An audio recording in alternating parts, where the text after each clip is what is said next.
Well, good morning. This is the recorded lecture for Chapter 14. Hopefully on the screen you can see the details here that if you want to go through your textbook, those who have those with you, you should be able to follow along with this. This image here is David Tennant, as it tells you. Some of you may know him as Doctor Who, if you follow along with those. And his performance of Hamlet. And we will be getting into more about Shakespeare and the time of Queen Elizabeth as we get further into the chapter. But this is one aspect that they like to look at. What we're looking at is that this idea of humanism, which we've already talked about, is taking place in a strong category wise in Italy, and then moving elsewhere. Eventually will move, as it says here, north and west. It goes up into Germany and further across over into Spain and France, and then eventually into England, which is where we're going to leave with this chapter. Some of the ideas of the artists, one of the reasons they travel in this way is that some of the artists, because of their choice of content, because of some of their ideas that they express, those who are being writers, those who are also doing the artistic work that we've looked at, going back to that classical style and not following the subject matters of the church from biblical subjects, but choosing others. Getting in a little bit of trouble with the church, which is trying to exercise some control. So many of them go elsewhere. For instance, it says here Francis I, he brings in a number of these. And if you've ever wondered why Leonardo da Vinci's works quite often are found in French museums, such as the most famous, of course, is the Mona Lisa.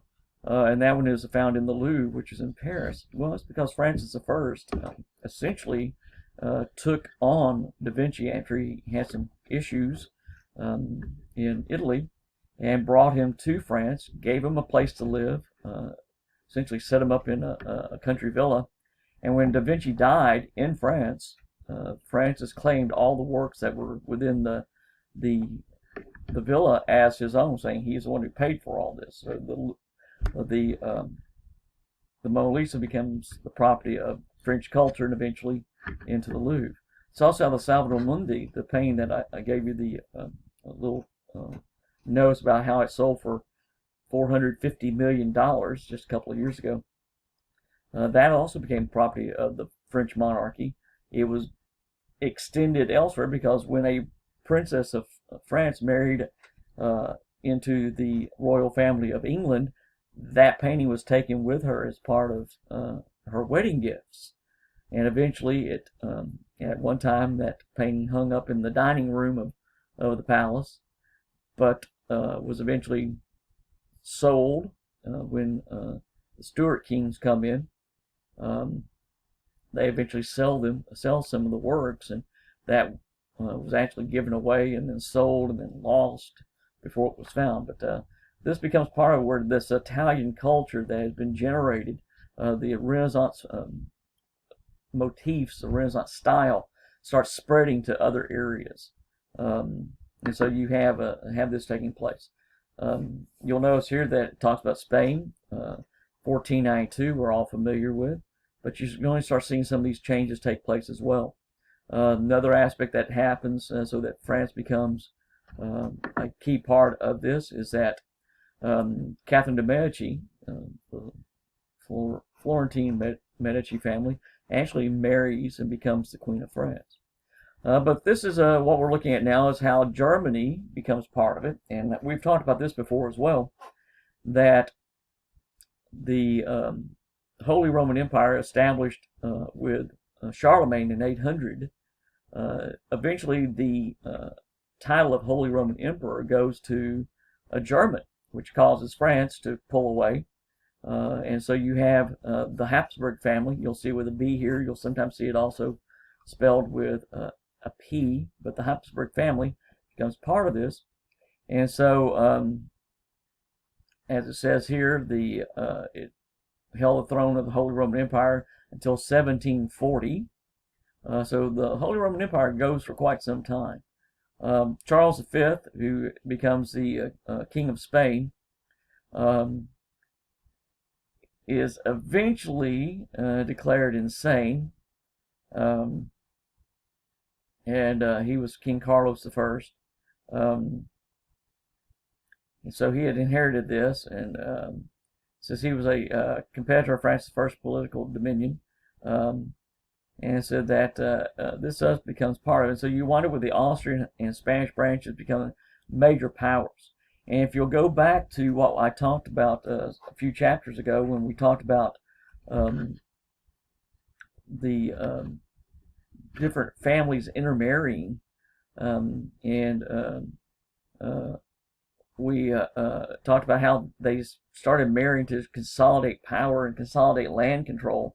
This is one of the ones that happens. You have these families intermarrying. Along this line, you have the Netherlands, which actually was claimed by Spain, then later France.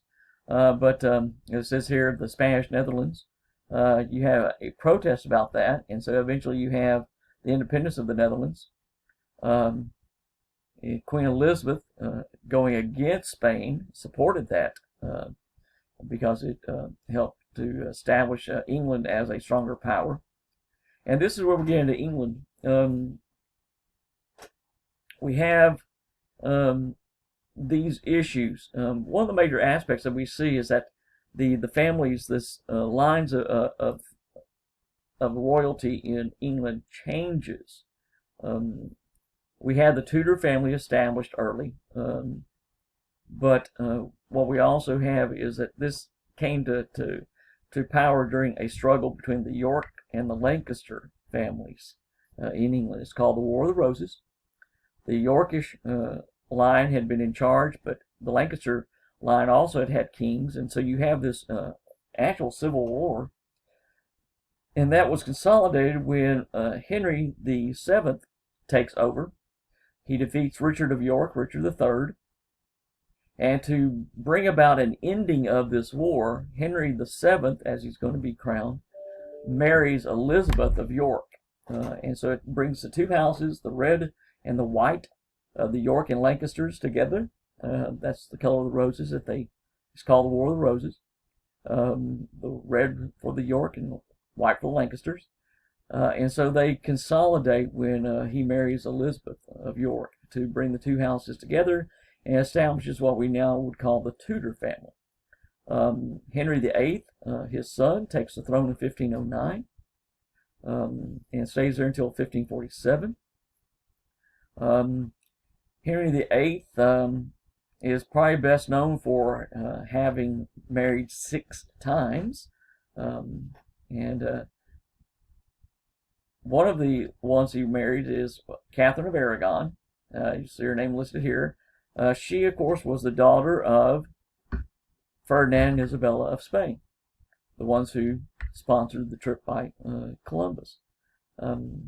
She was actually a little older than Henry. The wedding, if you will, or the marriage, more precisely, had been arranged some time earlier by Henry VII with Ferdinand and Isabella, and the contract, the wedding contract or marriage contract, was actually laid out for his son to marry their daughter. That son of Henry VII was actually his oldest son, Arthur, and that was how the marriage was supposed to be set up.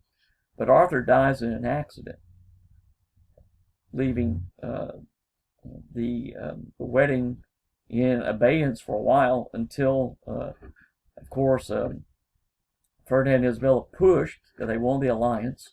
Henry VII said that his son, Henry VIII, who was younger than Catherine, wasn't ready for marriage, but eventually they did marry. And for quite some time, they were very happy. But Catherine had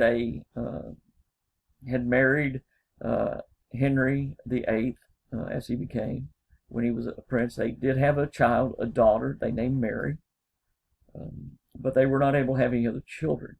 And Henry VIII wanted to have a male heir. He wanted a son to take the throne. So he asked for actually it says here permit divorce, but it was not a divorce that he wanted. He actually wanted an annulment so that the marriage would be totally dissolved and he would be free to marry again. Part of this stems from some of the issues that Henry thought he would be able to get the dispensation from the Pope because he was a large supporter of the Catholic religion. after the Protestant Reformation, which we'll be getting to here in a moment, in 1517. As it says here, talking about England, we're going to get to that in just a moment. The Reformation comes next. But what Henry did, he had written a support of the Catholic Church, of the Roman Church, against. Let me move this back up here. He had written against Martin Luther, and he had received an honor from the Pope for being a defender of the faith, and that was his official title. He was called Defender of the Faith, and received recognition. So he thought he would be able to use that influence with the Pope to get the annulment. What Henry did not count on was that Catherine and her family were larger supporters of the Pope. Again, Ferdinand and Isabella of Spain, and then later their son taking over as the king, were getting all of these profits from their exploitation of the New World, which we'll get to in a few chapters. But they had, of course, continued to support the church by giving percentages of whatever they gained from the New World treasures to the church. So they were larger supporters of the Catholic Church, of the Roman Church. And when Henry asked for this special dispensation to have the marriage annulled, Catherine and her family drew upon their support of the church, and the Pope refused. This becomes a major aspect because Henry, determined to have a male heir, then broke ties with the Catholic Church and establishes the Church of England as the official religion, no longer Catholic, but now a Protestant religion. And as such, he then, as it says here, became the head of the Church of England, so that he was able to annul the marriage to Catherine of Aragon, essentially just tell her to go back to Spain, which she did. And then he married Anne Boleyn, a lady in the court, one of the maidens who was a handmaiden to the Queen, whom Henry had probably been involved with, and she was pregnant at the time with a child, which is why he wanted to get the marriage in place so that the child they would have, if a boy, would be legitimate and a legitimate heir. That didn't work.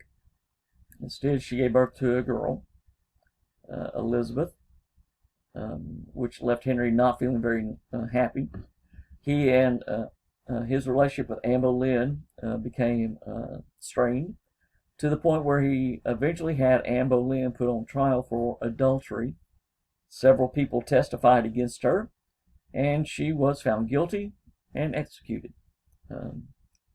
And so it says here about Thomas Cromwell, accused Anne of adultery, treason, witchcraft, incest, found guilty and executed. Henry then married, a little bit later, he married a woman named Jane Seymour, who was from a middle-class family, part of that rising merchant class who were making money during this time. And Henry was always in need of money. So he marries her, gives titles to her family, so that he's not marrying a commoner, gets money, quite a large dowry, to marry Jane Seymour. She did have a child named Edward, and eventually, though, Jane Seymour died in giving birth. As it says here, he married again and again, but this second marriage and a third marriage were both politically oriented. One was just a very brief marriage to have a political alliance, and then that marriage was annulled. He married again, found that that person he didn't particularly like. She was eventually found guilty of adultery as well and executed. And then his last wife actually outlived him. Part of what we wind up with is that Mary takes over upon the death of her father. She converts everyone back to Catholicism. So literally, if you go back to 1532, you went to bed one night, you were a Catholic. If you were in England, you hear a pounding on the door. You go out and find a notice is being pounded on your door by a representative of the court, in which it states that the new religion was Protestantism. And so here you are, you're a good Catholic. You tell them, I don't want to be a Protestant. And so you have to be a Protestant. Well, I don't want to be a Protestant. I have to be a Catholic. Well, if you're going to be a Catholic, you have to get out of the country. Because literally, Henry ordered all people, the monks, the friars, the priests, the nuns to convert to Protestantism, to become members of the Church of England, Anglican. And if they did not want to do so, they were ordered out of the country. Henry, as such, being the sincere governor of the Church of England, he was basically the head of the church. He seized all property that had been under the control of the Catholic faith, that had been called Catholic possessions. He seizes, saying that now it all belongs to the Church of England, and therefore to Henry, since he was the head of it. And so people were told they had to become Protestants. And so here you are, you're a good Catholic. You wake up, no, you're told you're now Protestant. So you adapt, you become a Protestant. When Henry dies in 1547, about 15 years later, you wake up, you go to bed, you're a good Protestant, you have been for 15 years, there's a pounding on your door, you go out, and you see a notice that's saying, according to the edicts of the now Queen Mary, all faith in the Protestantism has been ended, and instead you are now converted to the Catholic faith. And so here you are, you say, well, I'm a good Protestant, I don't want to become a Catholic. You tell, well, you have to get out of the country. Well, I don't want to get out of the country, this is my home. Well, you either become a Catholic, or you have to, leave. So you suddenly go to bed that night, now as a new Catholic. Mary doesn't have the position very long. She, Edward had been the king, the brother, takes over for a while, but he dies early. He doesn't last very long. And so instead, Mary takes over in, as I said, in 1553, basically, and she dies 5 years later. You go to bed, you hear a pounding on your door that next morning, you wake up, and you find out that Elizabeth, Anne Boleyn's sort of forgotten daughter, is now the queen. She's in her early 20s. She's now the queen, and she is saying that we're all going to go back to becoming Protestant. You know, I don't want to be a Protestant. I want to be a Catholic. I've just gotten used to it. So no, you're supposed to be a Protestant. But she's going to let you stay Catholic, but there are going to be certain limits. As it says here, that Elizabeth became queen after intrigue and rivalry, including the idea of Bloody Mary, which is Mary Tudor, as she was called, who had to return England to the Catholic faith. Elizabeth, as a Protestant, she makes the clergy swear an oath here, and she is going to be taking over, but she's somewhat tolerant of the Catholics. She's not that happy about them, but she doesn't immediately make them all have to leave the country. But what she does do is try to balance some of this. She tries to keep this, and it tells you here that she could disturb the balance of power in the leading aristocratic families. She married, if she had married someone, one of the other noble families, that could have led to some problems, because again, most of the countries on the main part of Europe, France, Spain, Germany, if she had married any of those noble into those noble families, they were all Catholic. She did have an engagement with the Spanish king for a while, but that sort of lingered, never was fulfilled. And instead, Elizabeth becomes what we call, as it says here, the Virgin Queen. She never marries. This title of the Virgin Queen, you'll hear a little question about it. There are suppositions that she probably did have at least 2 lovers. But we use this title here to actually name a couple of the states that were colonies. You have Virginia, established in 1603, was actually named in honor of Queen Elizabeth I, the Virginian, and then West Virginia will take that name later as well. So 2 of our states are actually named after Elizabeth. But what happens is that Elizabeth never marries, and she reigns for quite some time, 45 years. And when she dies in 1603, she has no official heir because she has no children. And so they have to find instead another heir, and they find a cousin, James Stuart of Scotland. And that causes some other issues. So you have Elizabeth and her idea about issues since toward the end of her life, you have that protracted war with Spain, going back to the fact that she did not fulfill the marriage that had been planned. You have other, as it says here, poor harvest. They had some drought conditions that existed. And she tended to also live a very high lifestyle, as her father had, and it was very complicated because money was not there, which is why also part of the issue with Spain grew. To try to recoup some fortune, to try to actually make some money, Elizabeth authorized what were called privateers. They were explorers who were supposed to go out and explore the New World, go explore the new horizons that had been found to exist after the voyages of Magellan, the voyages previously of Columbus, and to seek out new worlds, if you will. What they actually did, as the treasure ships were coming over from the New World, from South America, Central America, bringing the gold, the silver, the other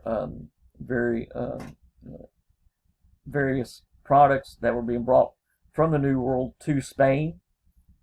Essentially what the privateers did was attack those ships and seize their cargoes, and then take them back to England. And as such, the privateers were able to claim a commission or a percentage of what they found, and then the crown, Elizabeth, was able to claim the rest of it. Those privateers were more like pirates, which is what Spain accused England of being, and that is what led to that protracted war. After Elizabeth dies, the idea of the privateers was abandoned, but many of those sailors, we'll call them, did not want to abandon the lifestyle, and they instead took to larceny on the high seas. Those become the pirates that you hear about. Pirates of the Caribbean stories. Well, that's where many of them came from. They were the holdovers from Elizabeth's time of sending out privateers. But because it was outlawed, you have the British Navy trying to keep control of this. But this is part of what we have. As we move on now, we go on into the Reformation. Martin Luther was a monk in Germany, part of that Holy Roman Empire. And part of what he felt was that there were certain aspects that were going against the teachings of the church. If you'll remember in chapter 13 when I talked about St. Peter's Basilica, the new cathedral is being built in Rome, or Vatican City, that Julius II had really pushed for, a larger, better, if you will, facility to be the seat of the Catholic Church there in Rome. Those other cathedrals were being built and were large and very elaborate. Well, he did not want the seat of the Roman faith to be any less noteworthy, so they commissioned the church. And when I say they, it's the bishops, the cardinals, and then, of course, the Pope. It all authorizes to raise funds. As I commented earlier, he asked or basically told the different bishops and priests in other areas, Germany included, to sell pardons and raise funds, and they were expected to send so much of the collected funds to Rome, so that would fund the building of St. Peter's, and they could also keep a percentage. As it says here, that was one of the areas that he was against. Martin Luther was against the idea about the indulgences and the pardons. This idea of raising funds for rebuilding of St. Peter's, and he came out strongly against this. That these graces of pardon concern only the penalties of sacramental satisfaction or appointed by man, that every Christian has the right to full remission without letters of pardon. You didn't have to buy one. You could go to confession and be given this idea of remission of sins, repentance. You didn't have to pay for it. And so he came out strongly against these. And you can read through these that are there. That salvation by letters of pardon is vain, that's not how pardon for your sins is supposed to take place, that these hawkers of pardons, taking money, so that the Church of St. Peter might have to be sold, so that, that's not how it's supposed to be done. Instead it would be the duty of the Pope, if he wanted to rebuild the church, St. Peter's, then he should use his own money. And that papal pardons are not able to remove any sins. But that's not how sins were changed. And so he nailed these points, as it says here, on All Saints' Day, that would be November 1st, 1517. He nailed his 95 theses, his propositions, challenges to the church. What he felt they were doing wrong were nailed to the church door there in Wittenberg, church where he attended, the church which sponsored the university where he also taught. And this sets off the Protestant Reformation. All he wanted to do really was to reform the church. He did not want to break from it. But by 1521, he was threatened with excommunication, and those who were supporting him were threatened with excommunication from the Catholic Church. And as such, his protest against Protestant attempt to reform, his Reformation, led to a break from the Catholic Church, a full break. And Martin Luther said, "We no longer are part of your faith because you are not the true faith. Rather, we are following what God's wishes really are." And you have that break from the Catholic Church, as it's now going to be recognized, the Roman Catholic Church, and now all who wish to follow what is now called Protestantism, the idea of a separate religious grouping. And those started splintering off also. Some of the changes that took place almost immediately, as you'll see here in this picture, is that Martin Luther says that priests who were part of the church did not have to remain celibate. They could marry, they could have family. He does marry, who was a former nun. She had been following him. When the break took place, she's no longer part of the Catholic Church, no longer a nun. And so they marry, and they, as it says here, they have children, 6 children. These are the consequences. Leo X, who was actually a de Medici, condemned Luther, and in 1521 he excommunicated him officially, and that gives birth to the Protestant Reformation, this idea of a new church. You have others who break away even from that. They see the break that has been offered in the Lutheranism, the Lutheran religion starting. And so you have another group called the Anabaptists, who are, as it says here, a little more radical. And so they take those ideas and move to different areas, including into the Netherlands. Eventually the Baptist movement in the United States rose independently, but they do share some of the beliefs and values that the Anabaptists had. But one of the other leaders who emerges after the Martin Luther excommunication is an individual named John Calvin. And John Calvin, who was actually French, comes to Switzerland, and he begins preaching, as it says here, a more extreme Protestantism. He is a very strong figure. He goes into Geneva, is thrown out again, but then comes back and uses military means to take over Geneva in Switzerland, and it becomes the seat of Calvinism. Says his values and beliefs are a little different. All people are depraved because of the fall from Adam's time. That there is an unconditional election, that God will save some, that there's a limited atonement, that Jesus' atonement serves only those who are among the elect, and that grace is instilled by God among the elect, and that the saints will be preserved, and that they must strive and keep working. So Calvinism helps to establish a number of other branches, some that deviate a little bit, but you have Presbyterians and eventually the Puritans are part of it. Calvin writes a number of issues. He controls Geneva in a very militaristic format. In fact, he's very militaristic, very harsh in some of his views and details. You'll see here that the Calvinist attitude, the Puritan views that we think of, those are the Puritans who eventually leave England in 1620 and come to the New World, setting up a colony in Massachusetts, and we call them the Pilgrims. They were actually Puritans, and they had their origins in Calvinistic attitude. And you can read here about sinners in the hands of an angry God that Jonathan Edwards writes about. But what we have is that these breaks start taking place. The Church of England, one of the reasons it's so important, Martin Luther is literally limited to Wittenberg. When he breaks, the Protestant followers are there. Now it's going to spread, but literally in 1521, it's a very limited to just that area of Germany. John Calvin, as I was just talking about, is limited at first to just Geneva. Some of his followers do eventually go elsewhere, but they're limited to one area of Switzerland. What makes the break that Henry VIII does in 1532-34,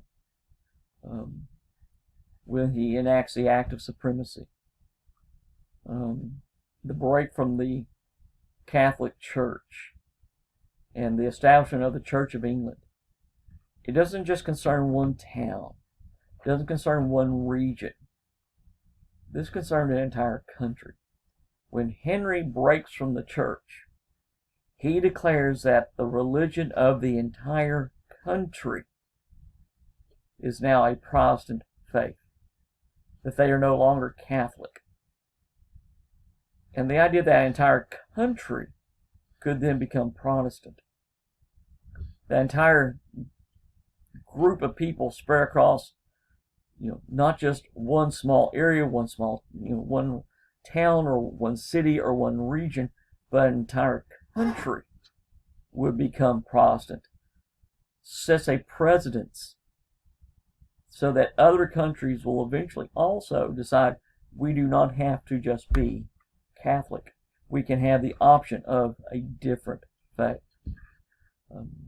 It causes issues. As I said, when Mary the First takes over after the death of her half-brother, and she wants to go back to Catholicism. 1553 to 1558, you have a number of issues there, and she becomes called Bloody Mary because of her issues with the Protestants who are there in the country, and you wind up having a number of issues.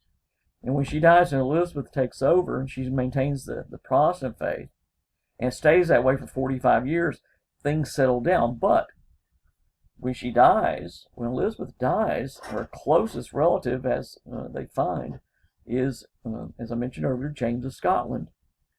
Well, Scotland was not part of England. It was a separate country. It had close ties to the Catholic faith. And James, who was the king of Scotland, was actually Catholic.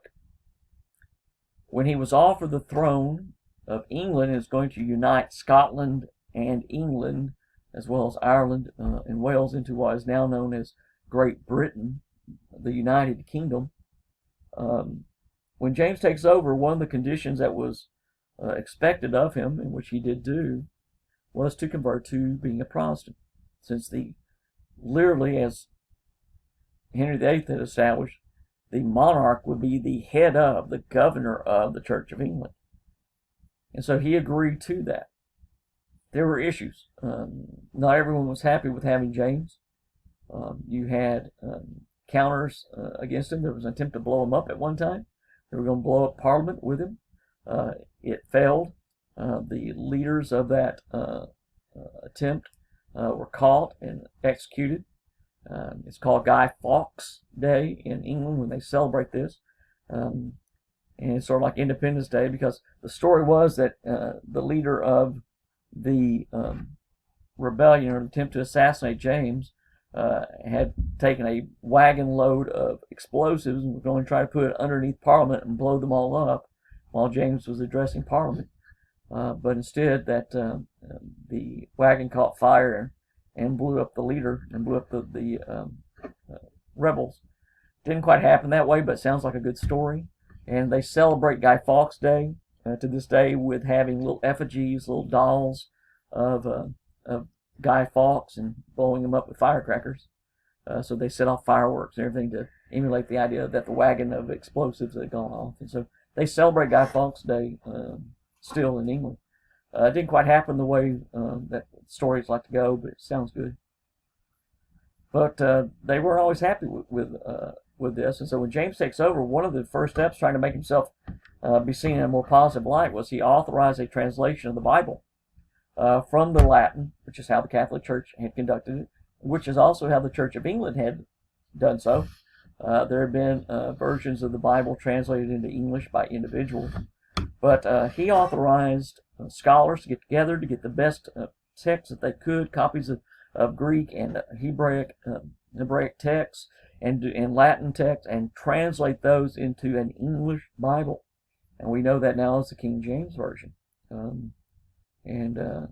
So you wind up having the Bible being translated and finished was in 1611 as a Bible for all English people, both Protestant and Catholic.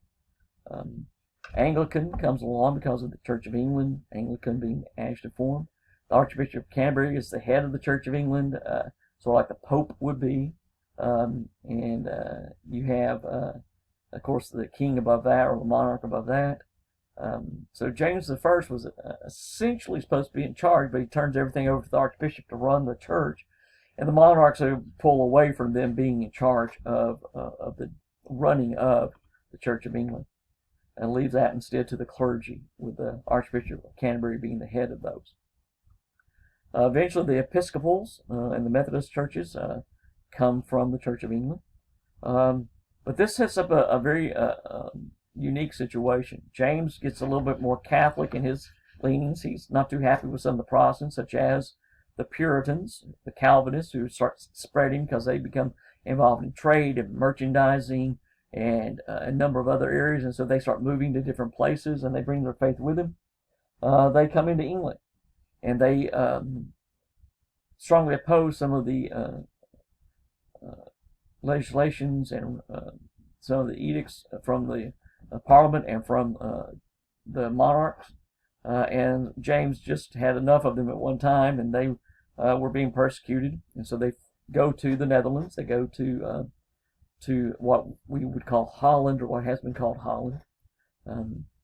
Unfortunately, the Puritans weren't too happy about being there. They stayed there for some time, but they saw their children being exposed to what they felt were lax moral attitudes there among those in Amsterdam. And they want to go back to England, but James wasn't too happy with them, although many do stay there. A group come to James and said, "Listen, we'll get out of your hair. Give us an authority to establish a colony in the New World." They'd already established the colony of Virginia, named after James's predecessor, Elizabeth. Jamestown, the first English settlement that stayed permanently, named after the king. And so he said that would be fine. Sent them off. He was hoping that they would die, basically. He thought they wouldn't, live very long once they got over there. The sailing of the Puritans to the New World took place in 1620. They get blown off course. Instead of landing in the Virginia area where they were authorized to have a colony, they were blown more to the north and landed in an area that we now call Plymouth Rock, named after where they sailed from, Plymouth, England. And they established a colony there, became known as the Massachusetts Bay Colony. And as such, the Puritans, the ones we now call Pilgrims, live in Massachusetts. The idea is that they, of course, were seeking freedom of religion isn't quite accurate. They were seeking the freedom to practice their religion. They were not being tolerated in England, so they wanted to practice their religion elsewhere. The Calvinistic attitude, as mentioned earlier in this chapter, is a very strong Catholic style view. He didn't deviate too much from that other than certain practices. But it was a very strong militaristic view. John Calvin established himself as the authority in Geneva, not only of the church, but of the government. He appointed the judges, if he didn't serve as judge himself, for all trials over every issue, not just those that concern the church, but he ran everything in Geneva. Well, that's how the Pilgrims saw themselves. They were running that colony. And so everything came back to their faith. And if anyone opposed their beliefs, those individuals were not tolerated. So they weren't really free to worship any way that they wanted to. People who came to that colony were expected to conform to and follow the Puritan faith. So it's not quite as freedom of religion as you might think. But the Reformation comes along. You start seeing changes taking place.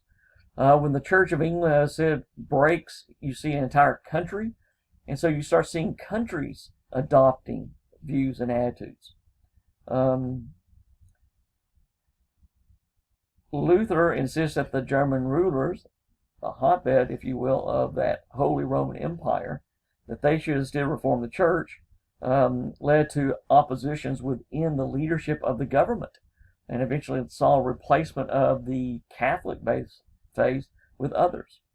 You have others who are writing. Erasmus in the Netherlands at Rotterdam. Sir Thomas More was a close friend with Erasmus, writing where they looked at the church and opposed it. Now, Thomas More is a Catholic, so is Erasmus, but they are writing in opposition to some of the practices of the church. Thomas More writes Utopia, and in that one he talks about a new world, a good world, the utopia meaning good world or perfect society. But it can also mean, it can be the EU, meaning good, for utopia, which is spelled Utopia, meaning good world, the best of all possible worlds, to use a quote from Shakespeare's play, The Tempest. But it also can be the U, as in UN, meaning no world, because the letter U in Greek can mean that as well. It can mean no or not. So there is no place. Topoi being a place.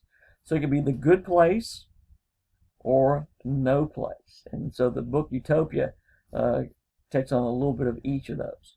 But what we have are these writers who are looking at how the church has been functioning and pointing out flaws and the need to change, hence reform the church. And the church reacts to that eventually when they start having issues and changes. But they see all these breaks that are taking place from the Protestant Reformation on. And they actually convene to try to make some changes. But it's going to come a little late.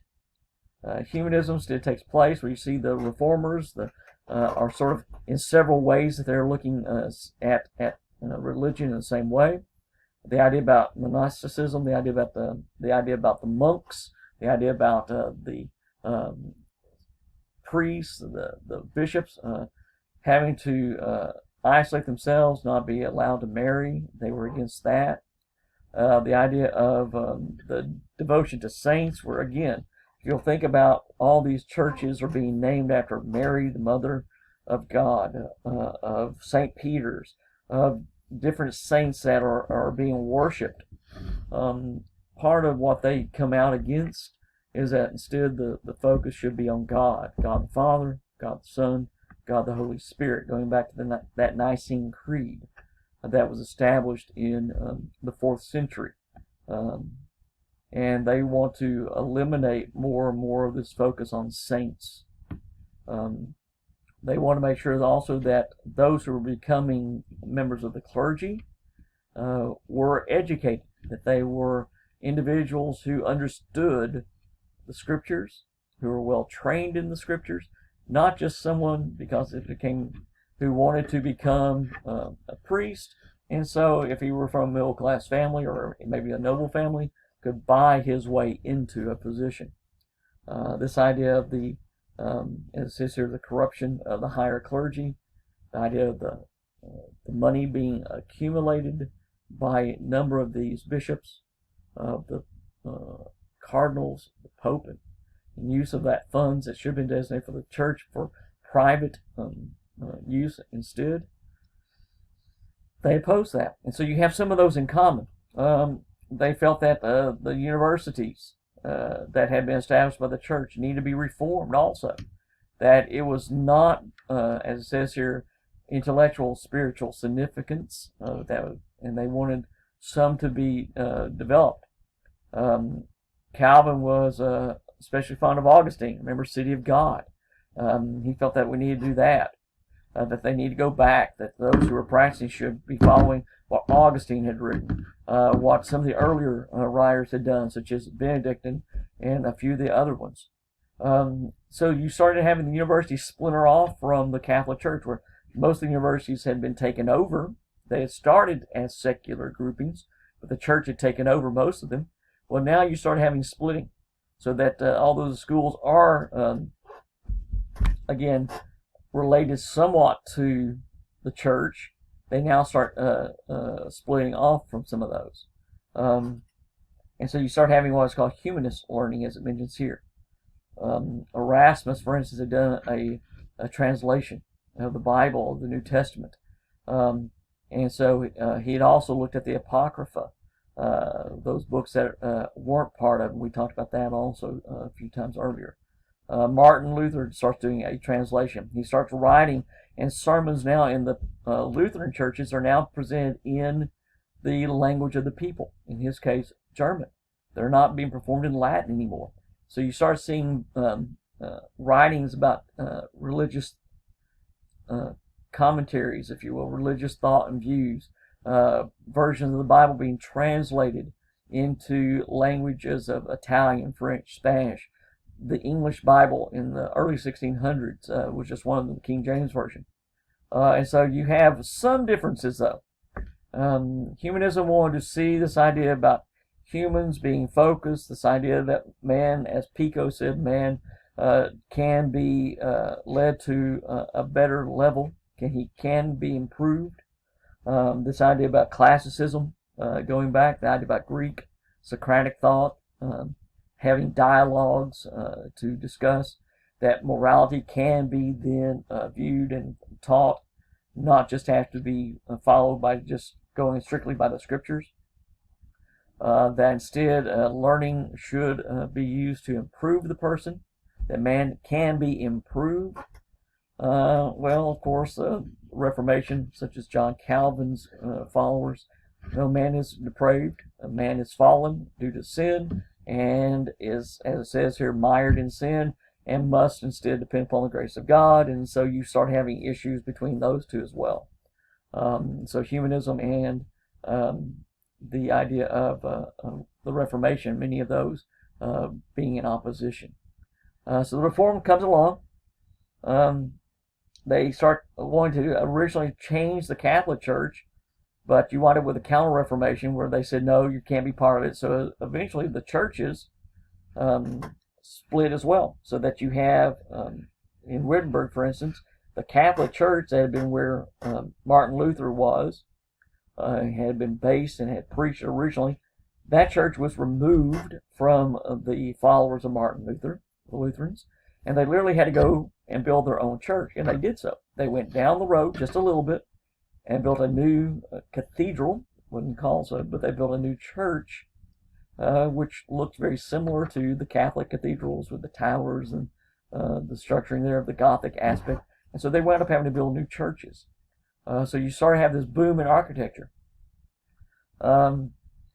This tells you a little bit about Catherine Zell, because I've been focused mostly on women so far, men so far, but Catherine Zell, women wind up taking a lead, because when they start moving away from the clergy had only be men, that women could also could be part of the church, and that the priests did not have to stay celibate, that they could marry.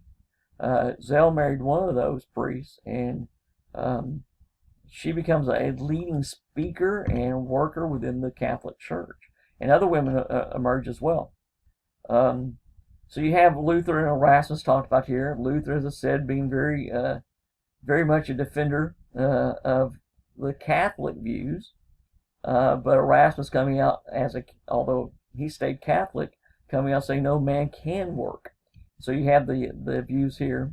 They both wanted education. Luther, as I said, actually was a professor at the University of Wittenberg as well as a priest. Erasmus advocated humanistic education. This idea about not only Christian views and values, but going back to the classics and reading the Greeks, reading other aspects that they had run into, so including some of the writers that the Muslims had brought with them. And so you have this philosophic view developing, and you start having modern day philosophers coming along. So humanities, as we call it, or humanism, starts developing in a number of different authors who emerge. We're going to get back to England in a moment, but you have Sir Thomas More. You have eventually individuals like Sir Francis Bacon, of course, Shakespeare and Christopher Marlowe. You have writers in other areas. Cervantes, who writes Don Quixote, is his most famous work. And from Spain, you have Montaigne in France. All these are working toward this, presenting ideas and challenging the traditional Catholic-held views. What we wind up with is that, of course, as it says here, the Bible being something that can be misused. One of the major aspects that really helps the spread of the Lutheran attitude and views is that you've had the Gutenberg press developed. Printing can now take place, and you can print multiple copies in a fairly easy way, the use of the movable type, where instead of having to carve out an entire page at one time, you only had to carve out letters, and you could assemble those to form words and then use those to print. And you didn't have to have just one page at a time. You can actually reset the type, hence movable type, to print new words and print new pages. So the Gutenberg Bible comes along and allows Martin Luther's 95 Theses to be printed and disseminated. The estimation are that, as it says here, 300,000 copies. The estimation are that probably more along the lines that 500,000 copies of his original 95 Theses were actually printed and disseminated across Europe. That allows his views to be read, to be discussed, to be challenging the other held views. His other writings come through, and it says here he basically had a bestseller. He also wrote hymns, and these were printed and sent across. And so you wind up having, as it calls here, the iconoclastic, where they're breaking from the images. Part of what we saw with the Netherlands, as talked about earlier, is that the artists there were not being commissioned for paintings over scriptural themes all the time, but they could paint other.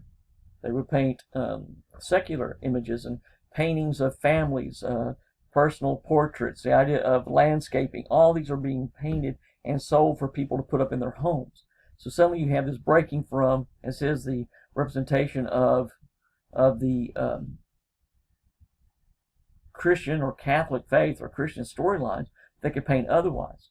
You also have some of those views where they said, instead of, as the Reformists and the Humanists both advocated, let's not worship saints, let's not worship people, just because that we should be focusing upon God the Father, God the Son, God the Holy Spirit, and that we should be worshiping those, and that art should reflect something else.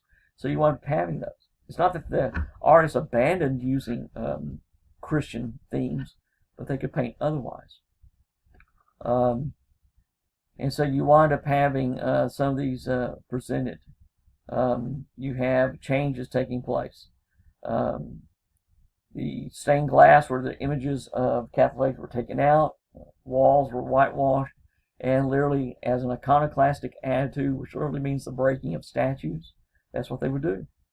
And instead of the high altar, as I pointed out for you one time, the place where the priest had actually presented sermons was more in the middle, that raised area where you could stand and could be heard from one side to the next.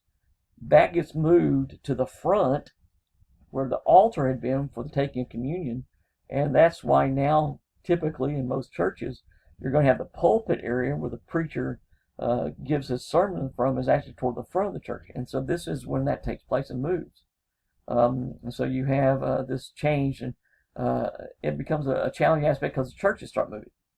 What also changes is some of these other attitudes, because they start challenging the views and attitudes of what is learned, and you have the growth of science. That throwback, as the humanists want to argue, that you can go back and study, that man can, through study, through gaining of knowledge, hence science, because sci means to know, that this development of knowledge can actually lead man to a better appreciation and improvement of mankind itself.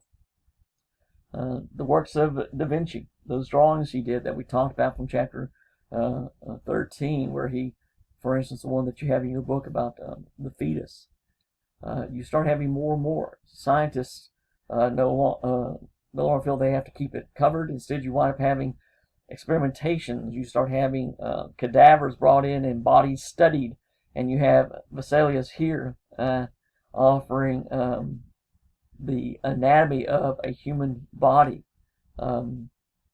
William Gilbert starts developing science, as it says over here, that the Earth actually has a magnetic pole. William Harvey learns about the circulation system and prints trees about it. Napier talks about logarithms so that you can figure out how to solve equations. Paracelsus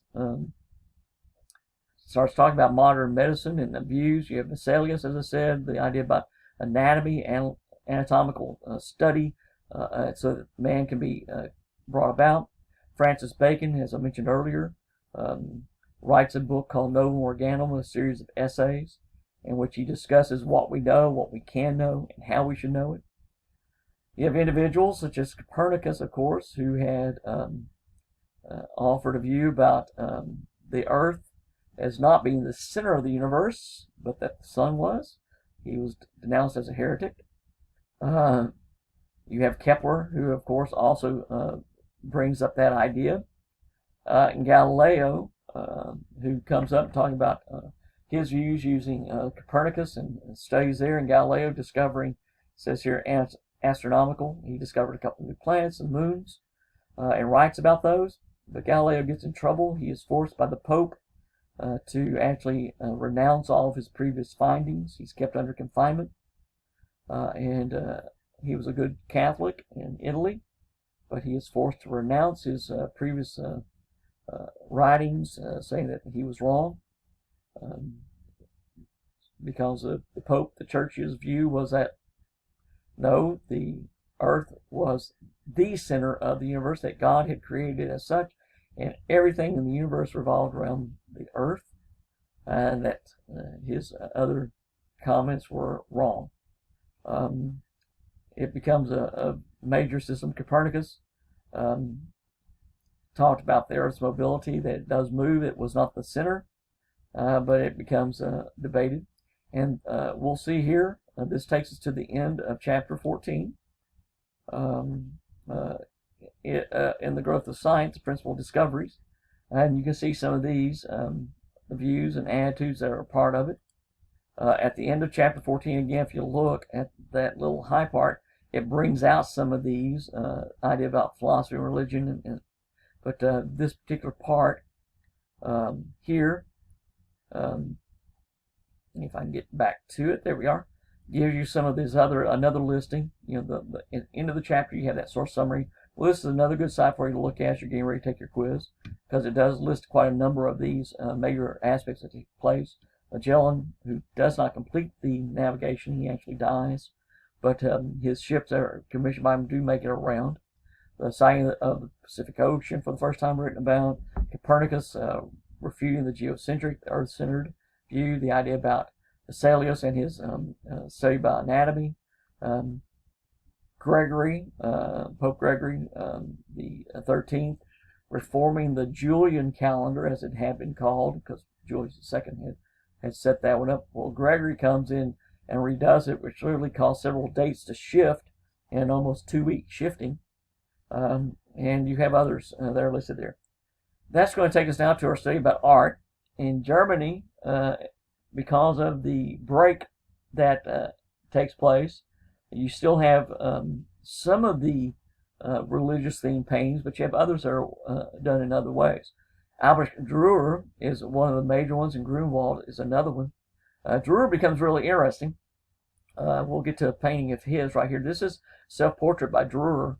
If you'll look at this, this is one of these works that makes use of what Da Vinci was doing with what is called sommoto, the idea about smokiness, where the images sort of blend together into the background. You'll see the distinction about his hair, but you can't see exactly where does it end. You get sort of this viewing here. This is a self-portrait that he did. And it's very similar in positioning and details. One of the interesting aspects, if you'll notice this is that image of the hand of the that sign of peace that is so often associated with paintings of Christ. Well, Dürer puts that into his own painting. He also does religious themed works. He does etchings. This is Adam and Eve, an engraving, and this is a further engraving, The Night, Death, and the Devil. He does a series of engravings which could actually be used to make prints, and that's what he does. Think of it as early poster art. His prints were made, 10,000 or more at a time, and that these prints were then sold. Dürer becomes a very independent artist. He does not have to rely on commissioning by nobles or trying to do something for a wealthy middle class individual who wants a painting. He's able to make money by making these engravings, which could be done and then printed thanks to the development of that printing press that Gutenberg had come up with. And multiple copies of these could be done and then sold. So he did not have to do an individual painting or engraving for an individual, for a person. They could be instead sent to shops to be sold, and he would then get that. Dürer was really a very talented artist, but he was also really sharp in a capitalistic way. His engravings are very, very detailed. Tells you here about this and how he uses the images for that. And what he sought to do. The Night, the Devil, the Death and the Devil is one that he did where the theme is moral values. A Christian knight remaining stalwart despite what's around him. The Devil with the pig snout. Let's look at this one very closely so you can see this one. And that's over here. That's that image here. It's supposed to be the devil with the pig snout. And so you have these that he offers, and he really does a very interesting work, that you must constantly be vigilant and refrain from these flesh, the devil, and the world, that you're supposed to stay away from. Look not behind thee. So instead, there are spooks and phantoms around us. He's looking straight ahead. And again, if you look at this, he's not looking to the side. There's time that's running through him. You got the devil imagery. You have the temptations. You've got the creatures behind him, but instead, the knight looks steadfastly on because he's remaining true. And this becomes, one of the aspects that he does. And Dürer really works at this and works at trying to convince these ideas of coupling Christian values and humanistic views, so those classical ideals, and bringing them together into one. Now, Grunewald is much more of the traditional Catholic Church. Some said that he thought he sided with the peasants and against the Catholic Church. Others said that he may have been more aligned with Lutheranism. What we do know is that he did not always do that. He turned to religious themes, and this is his altarpiece called the Isenheim altarpiece, because that's where it was located originally in a cathedral there. Is a tripart. You'll see a painting here this side, and then the painting here. The base is going to stay constant. What happens is that this is a triptych, so this part right here opens, and you can spread it that way and that way, so this piece is going to open that way, and inside will be a further painting. And this is what we wind up having in this triptych, is this further painting. And so you have it commissioned by the monastic order of St. Anthony. You have scenes associated with, of course, the crucifixion of Christ, as you can see here. This is the anointing of the body of Christ as it gets ready for burial. And the further images there opens up into the depiction of that one. I'm skipping over Altdorf because I want to go back to him in just a moment. The Netherlands becomes part of this, religious at first, but then they separate into the Protestantism. So you have both Catholic and Protestant artists taking place. So you have a combination of both that very traditional religious theme and other who are coming along and doing other works. Going back to Altdorf, we see this. Altdorf does this painting here, where you have Alexander the Great, a very classical theme, but he also uses religious subject, because in this campaign, he actually have it painted the Battle of Alexander, but you actually have it tied into a more contemporary battle, where the King of Bavaria is trying to deal with the Turks, and taking the idea of that aspect. And you'll see, if I can get this to be larger here, you can see about Alexander here, but you can see the images here are more contemporary fighting that's taking place. And it tells you here that it's supposed to be representing Alexander, but it has a tie to contemporary battle that King of Bavaria would have fought as well. And so they're incorporating many of these. And then this takes us to Hieronymus Bosch, who also did a triptych. And this closes right here. These panels that you see here, this panel here and this panel here, close over this central panel. It's a religious theme, but Bosch is one of those. And the first time I ran across Hieronymus Bosch was when I was an undergraduate. And you hear the name and you think, surely that cannot be his name. Who is going to name someone Hieronymus? But that's his actual name. He was Dutch in the Netherlands. Very, very talented. Does some religious views, religious paintings, but he also paints some that are they are way ahead of their time. His work is going to, as you'll see, it's in the early 16th century, late 1400s, early 1500s. His work's going to be really rediscovered later, and prominently viewed and imitated as we get into the 20th century. The Surrealists look at his work and just are drawn to it immediately. For instance, you can see here on this side, this is the Garden of Eden. This is the first panel. And the Garden of Eden, here is God giving Eve to man. And you can see that this post everybody's in harmony. But things don't seem to be quite so good. Because if you look over here, this cat seems to have caught a mouse. It doesn't look like this is going to bode well for the cat. Excuse me, for the mouse. Well, you're not supposed to have that taking place in the Garden of Eden.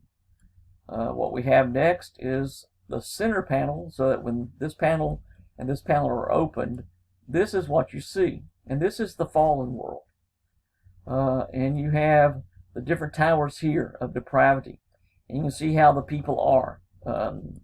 They are engaged in a number of activities which are detrimental, which are conducive of sin having entered the world. Up here you have the maidens in the pool here, the men riding all sorts of animals around, but getting ready, of course, to engage in probably an orgy of some sort. You have other aspects over here. The changes are taking place. Some of these are just oddly done. A man being fed by a bird. Just a number of these issues here. And I'm sort of moving this around quickly. But this is what we see. And then, of course, you have, when the third panel opens up, you have representation of the underworld, of hell. Drawing a little bit on some of the descriptions of Dante's underworld. But some strange images here.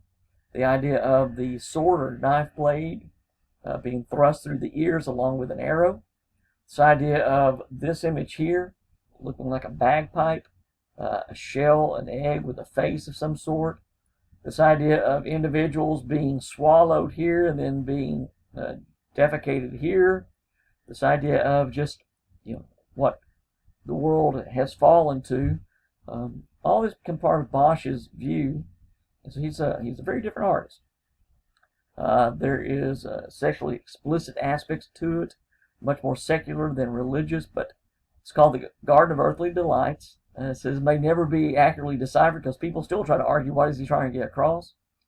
The idea of the Eden, central pattern where you have the state of innocence being the fallen aspects of man, and then the Dante's Inferno scene, almost the underworld scene. The creature with a cracked, egg-shaped body, the man's head crowned with a bagpipe, symbol of lust, it tells you here.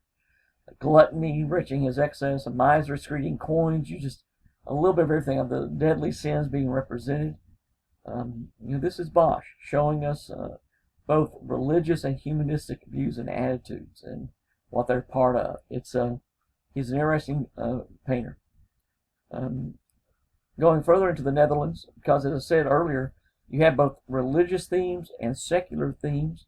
Well, this is Bruegel, and Bruegel becomes really important because he puts both landscape, genre themes, as well as other writing. The Triumph of Death has some horrific images. It's very similar to Bosch in that way, where you have these views. Again, to look at this more closely, you can see this idea here, very similar. You get the darker images, the use of darkness, as in that third panel. This idea of the excess of people, the idea of the gauntness, the thinness of the horse here showing what happens. The skeletal figures, very much almost like Hieronymus Bosch's view, and that extreme aspect here.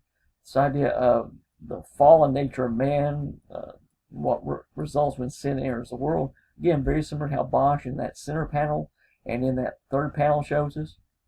So there's some similarities between Bosch and Bruegel in this way, where you have, again, it says here, horrific images on these skeletons, animals being emaciated, the idea about the hopeless nature here, just as Bosch shows us the result of sin being man going to hell. But then you have Bruegel painting others. He goes into something very different. And you have this painting, as it says, Hunters in the Snow. A landscape image, if you will. You have people skating on the frozen ground. And about the hunters proceeding and just coming through the villages on their way. This idea of happiness and exhilaration and birds in trees, but the pristine nature of the environment, of this whiteness, if you will, of the world, covered in snow, but a pristine world. That's very different from what we see with the Bosch. As it tells you here, you got the cool blue skies, a minimal palette of white and brown. There's a beauty in the way the people and nature are all part of it, that they are fitting into it.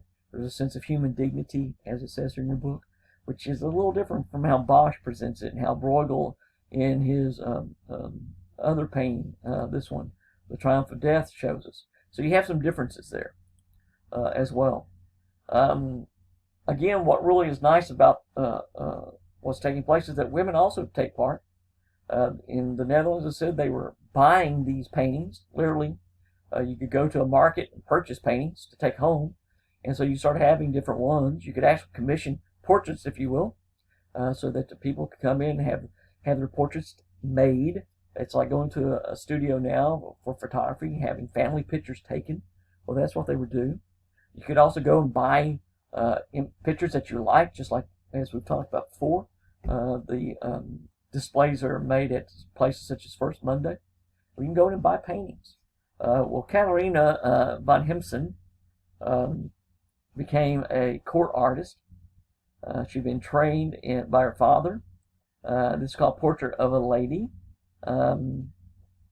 So that you have some details there and tells you about it. This is the first self-portrait of a northern woman artist, if you will. And so you have these paintings here. Women painters use the self-portrait to assert their authenticity as practicing artists. And they're the ones who really start doing some signing of paintings, because previously work was not signed. We've talked about that one. So she inscribed her portrait with painted me. So literally, you start having signings by these artists, many of the women doing so to show, look, we're capable of doing finer works of art as well. This idea of signing works of art as we mentioned earlier, when we were talking about some of the Leonardos and other paintings, isn't common practice, but becomes more common after this takes place. France, of course, is not going to be left behind. If the Italians can do it, they say the French should be able to do it better. Hence, Leonardo being invited by Francis I to come to France to live in a royal residence, and that's where he would paint a number of his works. And when he died, the French king claims all those artworks that were found in the house. You have others who come along. Francis I has his official court artist. So this is a painting of Francis I by Chloé. You have architecture coming along. If you can have these fine palaces being built in Italy, for, as they were called, palaces by the Florentines, the palazzos that we have seen, if you could have the large civic buildings being built, as we saw in certain areas, Siena, for instance, well, the French were not going to be behind with it. So the churches were being built, as we have talked about, the grand cathedrals. Well, the French nobles and some of the rising middle class people who have the money and the power then to use that money, the nobles, the royals, all decide they want to have large houses as well. And so chateaus, literally French for castle, were being built. This is Chateau de Chambord, where you have some of the Gothic traditions, but other aspects being built. Some of these, as in this one, were originally built for hunting lodges. Palace of Versailles, that is going to be built for Louis XIV, is going to actually be originally his hunting palace, as you would call it, just a hunting lodge, a place where he went to the country with groups of people to spend some time hunting. But eventually he's going to have that expanded and expanded again, and it becomes more and more elaborate. You can see here the Gothic style. We can look at this. You have the towers here that we have seen very similar to the cathedrals.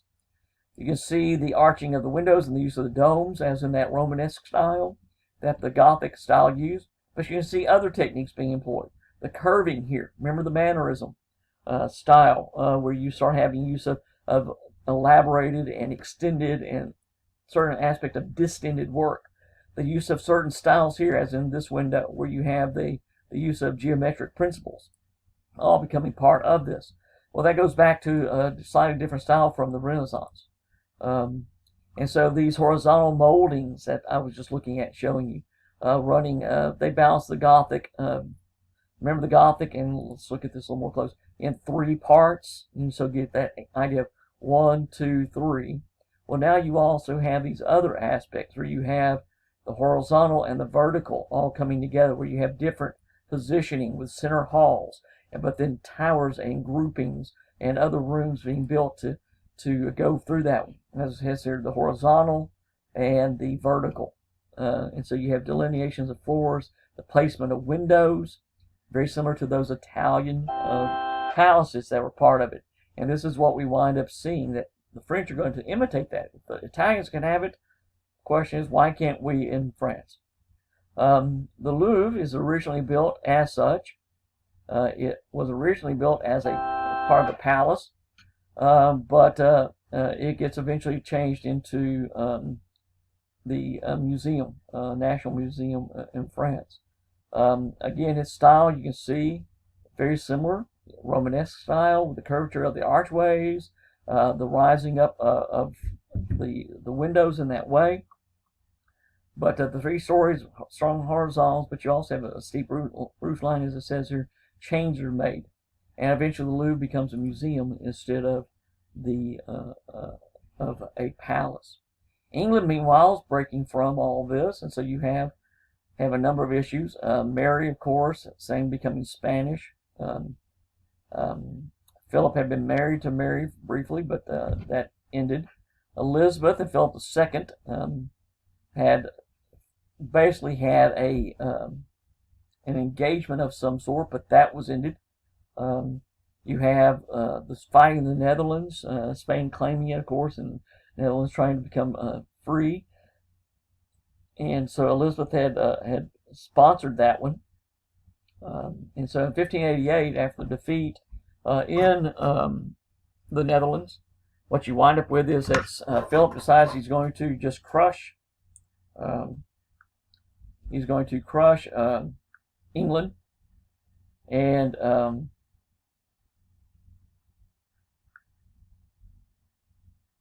the idea of how he was going to do that was to build a huge fleet of ships to defeat and crush them. And instead, the Spanish Armada in 1588 sets sail. They're very large, massive ships. They do not maneuver well in the narrow straits of the English Channel. A storm comes up as well. The English ships are able to go back into harbor for safety from the storms, but the Spanish ships instead are heavily damaged, defeated, wrecked, and very few make it back to Spain. And so instead, that establishes England, because Spain was considered the major nation in the world at the time.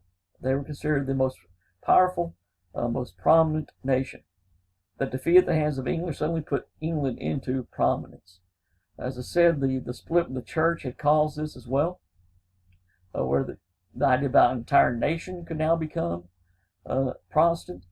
That was under Henry VIII. Now with Elizabeth, Spain is defeated, and England finds itself in a position of a world power. Their culture also starts growing under Elizabeth, because she was a little more tolerant. She wasn't fully convinced of allowing Catholics, but because she had a more open attitude, the arts start flourishing. You have music being written. You have poetry being written. You have plays against Shakespeare. You have artists, some of whom have come over from the Netherlands into to Elizabeth's court, and then later staying with James and his successors.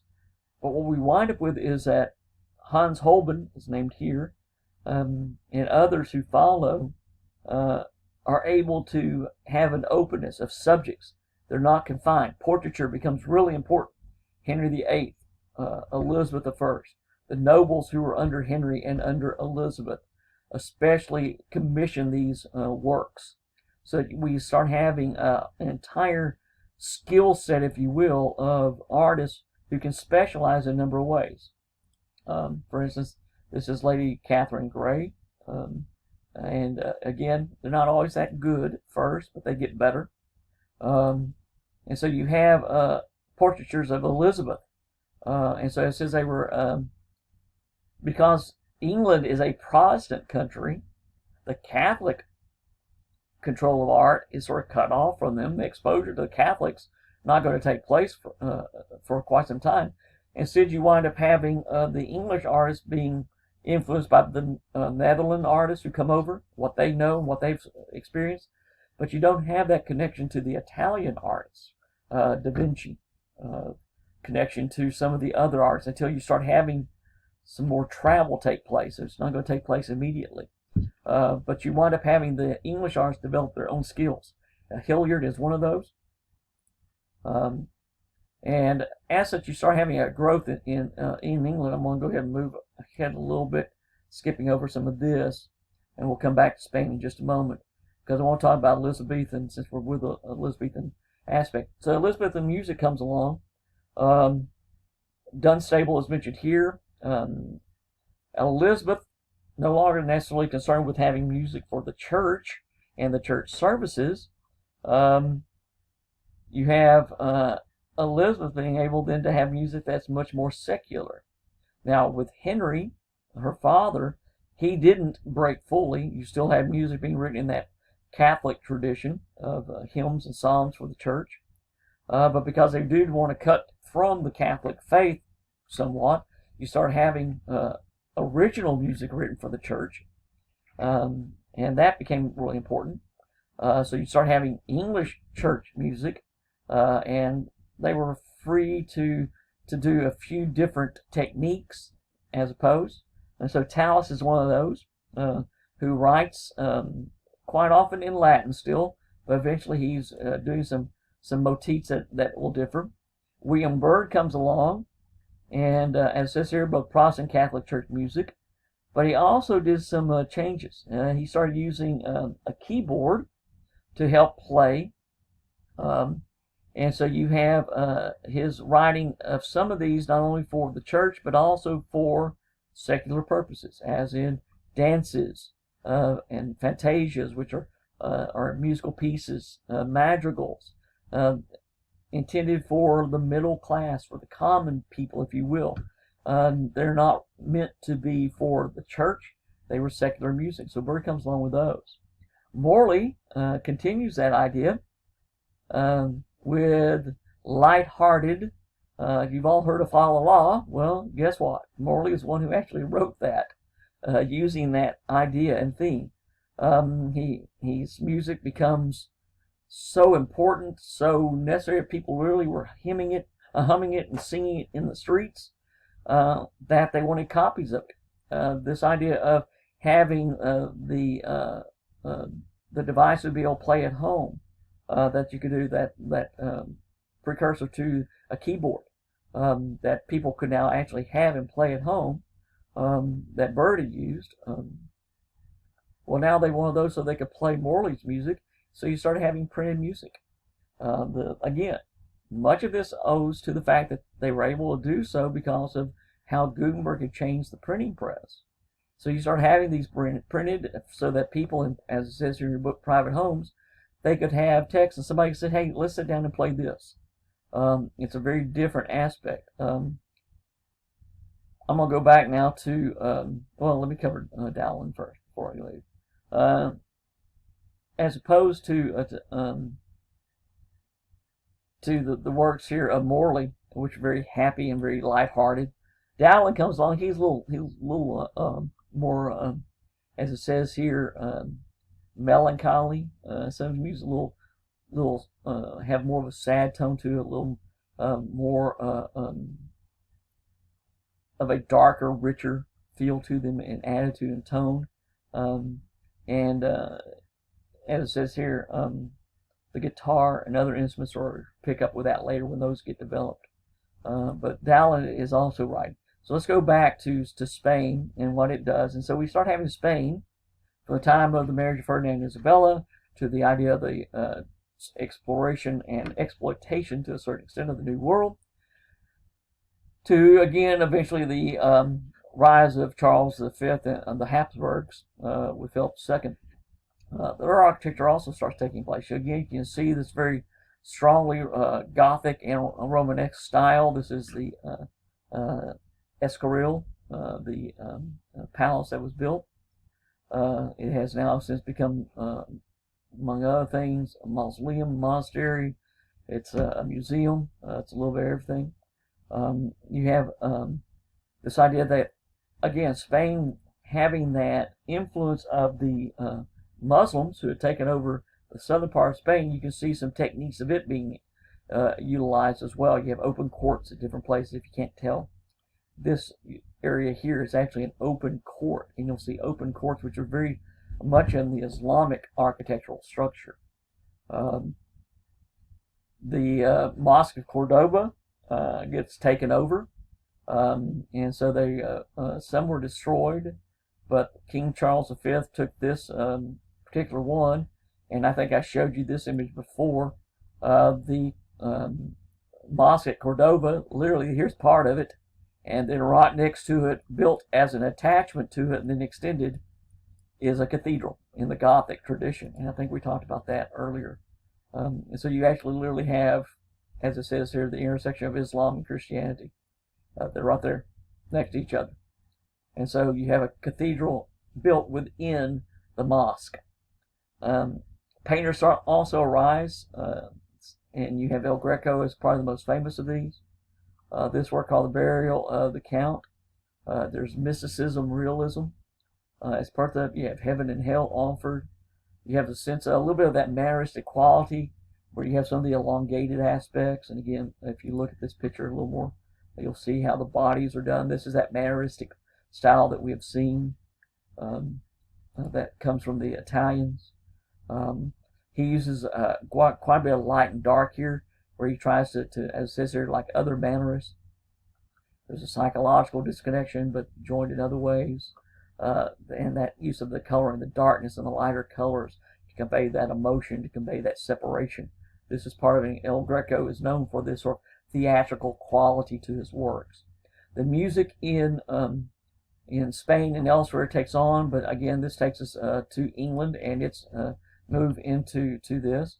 But they're not the only ones coming along. We've already talked a little bit about these figures, growth of science. But I want to go back to some about these discoveries again that you'll see. This idea about the exploration of the New World, we're going to pick up in another chapter, and so it'll be part of it. But all these starts changing the way the world is viewed and the way it is thought to be. We have the development of these artworks, as I said, about Dürer and Bruegel, Chloe, the Louvre. You have Spanish architecture here, as I talked about with El Greco and the idea of the further work here. Meanwhile, you have Elizabethan music, as we covered earlier about Tallis. I'm trying to get to parts that we haven't covered yet.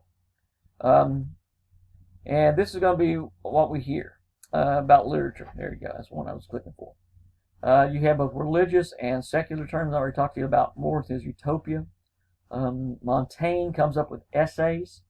You're all to be thankful to him and then later Bacon, because Montaigne retired at a young age as a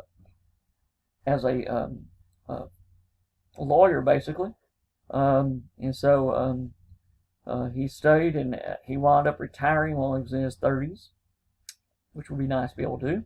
Went to an estate to write, study, think about, and so he started looking at issues and started putting down his thoughts on the particular topics. As it says here, a list of topics from his readings, from his own experience. He called these meditations essays. In other words, things that he was going to attempt, or that are, views that are, this essay in French. And so the term essay comes from his presentation of his views on a number of subjects. And he was able to have these published. Sir Francis Bacon in England does the same, Novum Organum, where he puts his views on a number of subjects and has these are all printed, and thanks to the printing press are able to be disseminated. Because of Montaigne and because of Bacon, and I may have mentioned this in class before, the way that students who were going to universities were actually tested to receive their degrees altered. Previously, all degrees were awarded once a student was able to pass a series of exams which were administered orally. The student would be brought in after a time of study, having taken courses, as we would call them, from different professors, come in when he or she, well, actually he, women were not given degrees of it at first, but when that student felt that he was ready, he would come in and face a panel of professors who would ask him questions, and then he would spend his time answering those questions. That can be a very lengthy process. Oral defense, as it's now called, still takes place for masters and for doctoral degrees, but this was every degree that was offered that way.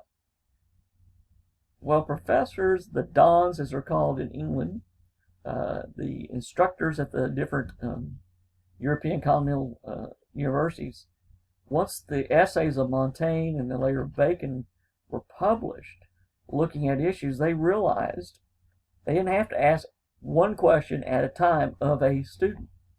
They could instead come up with a list of questions, and instead of having to orally ask these questions, put them down, print off copies, give them to students all at once, have those students then have to write their responses.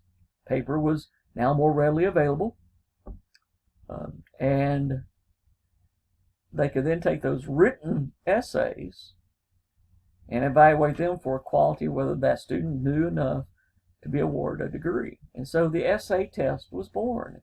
So this is what you get a chance to do for classes, so that when you get to write your second essay coming up and what you did with your first essay, you can know all of that going back to Montaigne and then Sir Francis Bacon.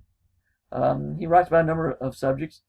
And again, part of what happens in England is that you start having not only music and art flourishing under Elizabeth, because she is open to a number of subjects, literature flourishes. Sir Thomas More under Henry VIII writes Utopia. More eventually disagrees with Henry VIII. He's a good Catholic and does not want to break from the church, and he opposes the steps that Henry VIII has taken. And Henry VIII then, of course, has him imprisoned and eventually executed, has his head chopped off. The story goes that when More was, who was a strong family man, he had one time leaned going into the priesthood, but he met a young woman, fell in love, and instead abandoned the idea about becoming a priest and married and had a family. The story is that when he was being brought to have his head chopped off, he looked up at the executioner and apologized for his hair being in the way, because he had not been able to have a haircut for a while since he had been in prison for so long. It was one of those situations that, very challenging. And so this occurred. More's execution has stunned statesmen, intellectuals, because here he was, a man who had done nothing, who was only imprisoned and executed because of his opposition to what the king had done, writing his views. And so you wind up having people standing up for him, but later writers, Swift writing that More was the person of greatest virtue. Thomas More is eventually made a saint of the Catholic Church. He is still regarded as a Reformation hero in the Church of England, which is not Catholic. They don't have saints. But he writes Utopia, meaning not a real place, or meaning no place, as I said earlier. Utopia meaning no place, or Utopia, e-Utopia, meaning good place, and it can be interpreted both ways.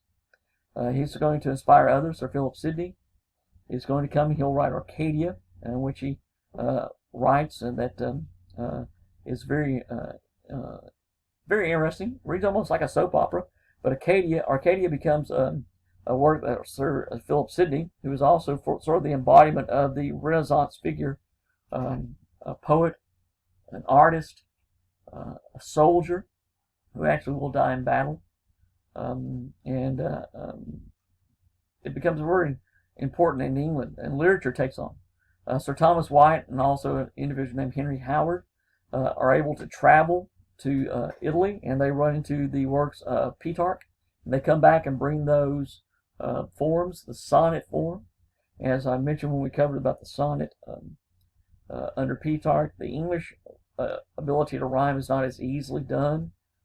In Italian, rhymes are a little more easily found. So they wind up having to change the sonnet format to what we now call the English sonnet form. Instead of the 8-line and then 6 lines where you're basically limited to no more than 5 rhymes, the English sonnet form comes in with 3 quatrains and a couplet, still maintaining the 14 lines, but you write it with an A, B, A, B, C, D, C, D, E, F, E, F, G, G format, where you stem from 5 to 7 rhymes. 7 rhymes. And so that makes it a little more easily. The painting that I talked about last time about Nola Metangere, this becomes a theme that Wyatt actually uses in one of his poems called Whoso Lists to Hunt. Going back to Anne Boleyn and Henry VIII, the affair that Henry VIII had with Anne Boleyn, which resulted in her becoming pregnant, and led to the dissolution of the marriage of Henry VIII and Catherine of Aragon, which of course leads to the dissolution of the boundary of the Catholic Church and the English Church, so the Church of England becomes a separate faith, Protestant faith. Wyatt was a little bit part of that because Anne Boleyn was a woman of the court, lady of the court, and this poem, Whoso Lists to Hunt, is often regarded as probably a poem that he wrote about her. That Wyatt probably had been involved with Anne Boleyn as well. That, as it says there, a meeting of Anne Boleyn, and that she was a red-headed beauty, that they may have had an affair, but that Anne Boleyn becomes the property of the king. That when the King of England, Henry VIII, sees Anne Boleyn, is attracted to her, and eventually has his affair with her, which leads to her becoming pregnant, which leads to the need to get rid of Catherine, which leads to the marriage of Henry VIII with Anne Boleyn, that Wyatt becomes imprisoned, placed into the Tower,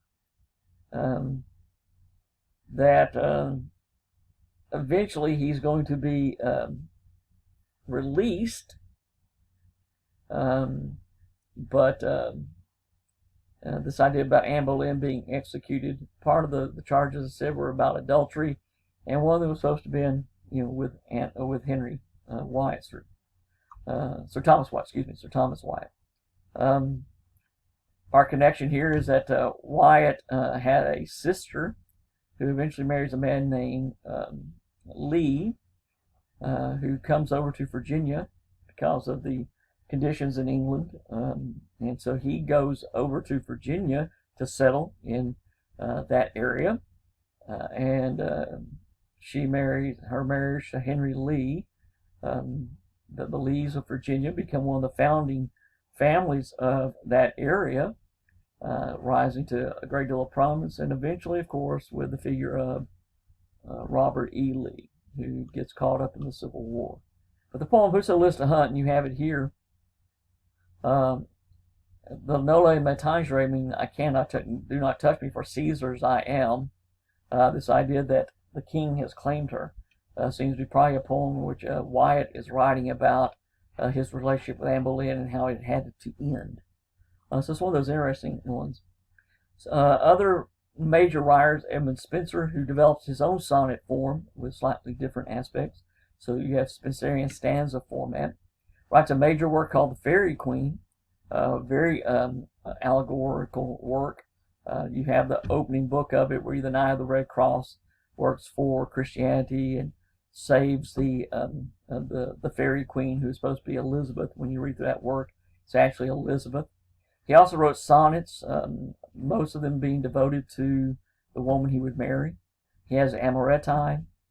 He has a series of poems written about his wife and the courtship of his wife, and he also has a series of poems written about after his marriage to his wife. So you have a number of those, and so Spenser becomes a major writer. Even Elizabeth tries her hand at poetry, as it says, written in Iamb and pentameter. Again, you look at that one. But it also fosters drama. For entertainment purposes, drama is now suddenly being written and performed because people are able to have some time where they want to be entertained. The church no longer has to control what's taking place, so dramas are redone. Some are going back to the classical tradition, others are not. But what we wind up with is having great playwrights coming along. Christopher Marlowe, William Shakespeare, all being brought up during this time. You have details about Marlowe. He writes Dr. Faustus, based upon a German myth, a German story. He writes a number of other ones as well. Tamburlaine the Great, but Dr. Faustus can be sort of a major one. He writes poetry as well. The Passion of Shepherd to His Love is one of those. You have part of it here. And then, of course, you have Shakespeare, who comes along. There are questions about Shakespeare. It says he's universal knowledge, the greatest writer in the English language, one of the greatest of any. Some will say he is the greatest writer of all time. Others will say that Shakespeare never wrote anything. There's an argument about that. But Ben Jonson, who was a contemporary of William Shakespeare, upon the death of Shakespeare, wrote a poem in which he honored that figure, and it's called "To My Master" upon his death, and in which he praises Shakespeare, saying he was not of an age, but for all time. And the argument made that Shakespeare could not have written any of the words because of lack of education, background, etc., seems to be overthrown by this, that a contemporary, Ben Jonson, would have, upon the death of Shakespeare, written such a panegyric, such a praise for this author, if it had been true. But you have a couple of centuries later, you have Samuel Johnson writing about Shakespeare. We do have gaps in his life, as it says here in your book. You can look at some of the videos I have posted. We know they married a woman named Anne Hathaway when he was young, but he leaves her after having children. They have a set of twins and then a separate daughter. And his son, Hamnet, actually passes away at a very young age. He goes to London, where he surfaces around 1592 or so, is when we have dealings with him that we find out references for him. He's been an actor. He starts writing his sonnets during this time. And he's also written a couple of his early plays. What we do know is that eventually he becomes part of the Lord Chamberlain's Players, or Men, as it says here. Eventually that acting troupe gets supported by the king when James takes over, so they're called the King's Players, or the King's Men. Some of you may be familiar with a movie, actually a movie and a sequel to it called The Kingsmen. Well, this is where they draw the name from. The idea about a group of people who were sponsored by, supported by the king, and that Shakespeare was part of this group called the Kingsmen, which were basically an acting troupe where the plays were written to be performed first at court, and they could be performed in the theaters. Shakespeare did not make his money by publishing his plays. He made money instead by eventually co-owning several theaters in and around the London area and having plays presented there, including his own. He needed plays so that people would come to see them, so they would pay money to come to his theater, so he wrote plays. One of his earliest plays is The Comedy of Errors, based upon a couple of references. It's very much a Greek-style comedy, where you have confused identities and two sets of twins and all sorts of issues along those lines. It says here, combining plays by Plautus, that creates here situations, and that's part of what we have. He writes tragedies, comedies, and histories. His histories mean that he takes, quite often, Holinshed's Chronicles of English History is the name of the book, and takes from those and writes a play that is based upon history. Many of them are named after kings. You have Henry I, Henry IV, Henry IV Part 1, Henry IV Part 2, Henry IV Part 3, Henry V, Henry VI. You've got Richard I, Richard II, Richard III. You've got all these different plays that he writes. One over King John. He has history plays. Some of his plays that are now classified as tragedies are actually histories. Julius Caesar, which is based upon the history of Julius Caesar, is now considered more of a tragedy. Titus Andronicus, based upon Titus of Rome, is also now considered a tragedy rather than a history. You have Macbeth, which some of you may have studied in high school, is actually a play that is based upon the Scottish history. And again, he draws upon Holinshed's book for that one, but it's considered more of a tragedy. You're probably familiar with Romeo and Juliet, and I have details here. He continues to write in a number of ways. Twelfth Night is one that's a dark comedy. So not all of his comedies are necessarily happy. That's the major difference between a comedy and a tragedy. Is comedies are supposed to, despite all the convolutions of the plot, are supposed to end happily, in favor of your major characters. Tragedies are going to eventually turn against that major character and will quite often result in the death of that figure, but not always the death, but quite often will be. One character from his history plays, the Henry IV plays, Henry IV, Part 1, Part 2, and then later Henry V, is a character of Falstaff. He was so popular, such a comic figure, that he winds up writing another play using that figure called The Merry Wives of Windsor. Again, a very entertaining play about that one. You can read details here. His sonnets, many of the early ones are actually devoted to a patron of his.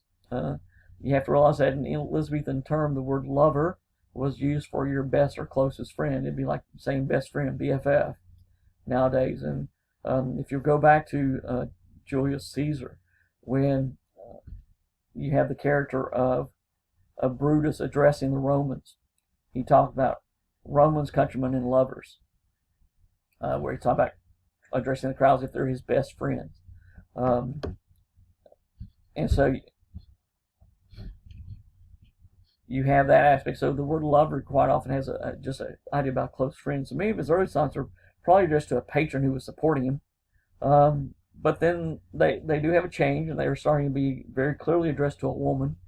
And then when you get to the Dark Lady sonnets, the later sonnets, we start seeing that he's not so happily in love with this person anymore, because it turns out she was probably cheating on him with possibly his patron. And so you have this view where the darker aspects take place. It's about sense of betrayal. And there's a number of arguments about who this may have been, and who these women, who this particular woman might have been. And so you have a supposition here about who that woman could have been. This is Sonnet 18, one of these prominent ones. This idea that is quite often seen and viewed. Sonnet 29 here, this idea about thinking about this particular person, which can be either his patron or the woman he loves. His friend, his lover, can be either one here. And then Sonnet 55 starts showing this idea also about relationships and how this is supposed to be, the idea about connection with an individual. This idea again about how people who come together are like-minded, how they can share and help each other. And so this is again the big picture, showing us again these views and attitudes. So England starts rising as a dominant culture ever since with the fall of the Spanish Armada. Spain defeat there lessens its power, lessens its ability, and Spain actually falls into a second-tier country, never really to emerge as a major power broker, if you will, in the world. And England is thrust into that political leadership that maybe it wasn't quite ready for, but it also takes the lead in a number of other areas. Music that is being written, artists that are going to be fostered and eventually will emerge. They become much stronger and better as they start developing more of their skills. And then, of course, in the areas of literature, with the rise of such people as Spenser, of Wyatt, Henry Howard, of Bacon and his essays, and then, of course, Shakespeare. And it's going to lead into another strong writing area that literature is going to really become very prominent thanks to the leading of these individuals. So we start seeing an emergence of the Protestant faith and changes it's going to make in culture. We see a changing in the views. We see art, and we see mannerism becoming part of architecture and the changes there that we're going to see. And it becomes just a really full and very powerful world. So I'm going to leave you with this one. Don't forget you have a reading quiz over chapters 13 and 14. And then, of course, the exam over chapters 10 through 14 will be opening as well. Next week, we're going to try to have a couple of Zoom meetings, and I'll also be recording lectures over chapter 15. I'm going to go ahead and do chapters 16 and 17 as we're trying to get back on the week schedule that we need to be. All right. Hope to hear from you soon. Good luck on your reading quiz and on your exam.